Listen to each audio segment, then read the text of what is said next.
Extraordinary. Why didn't I think of doing this? Very tasty. And for our recipe we'll need a sachet of organic yeast, 2 tablespoons of sugar, and 200 milliliters of milk. We'll add a glass of water and 100 milliliters of oil. We'll mix everything very well until the yeast dissolves. If you want, you can heat the milk a little, but not too much. Now let's add our flour. I added 5 cups of wheat flour. Next to the flour I added a teaspoon of salt. And now just mix the dough again very well. When you can no longer stir it with a spoon, put your hands in the dough. We'll knead it for 3 to 6 minutes, or until you see that the dough is smooth and soft.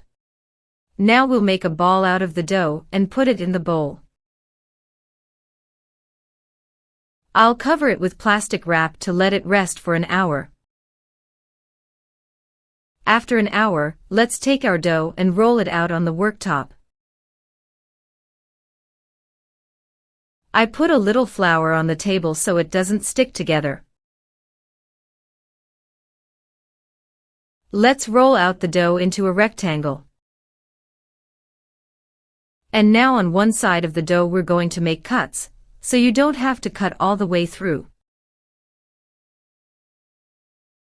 And on this other side I'm going to add dulce de leche, but if you want another filling you can add hazelnut cream, jam, chocolate or whatever you prefer.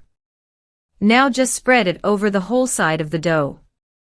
And let's roll up the dough like a roulade. Divide it in half to put it in the pan, it'll be easier that way. On one side, place one of the pieces. Arrange the dough in the mold and then place the other side.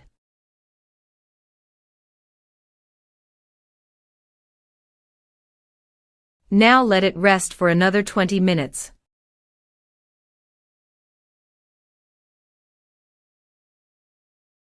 After 20 minutes, brush the dough with egg yolk. Now bake in a preheated oven at 190 degrees for 35 minutes. And our recipe is ready. Look how delicious it is. Once you've prepared it, you'll want to repeat it several times, as it's simple to make and tastes incredibly delicious. I hope you enjoyed this recipe. I highly recommend it. I guarantee you won't regret it. Make it and let me know what you think in the comments. I'm sure your whole family will love this recipe. And that was our little recipe for today. I hope you enjoyed it. Cheers and see you in the next video. Bye bye.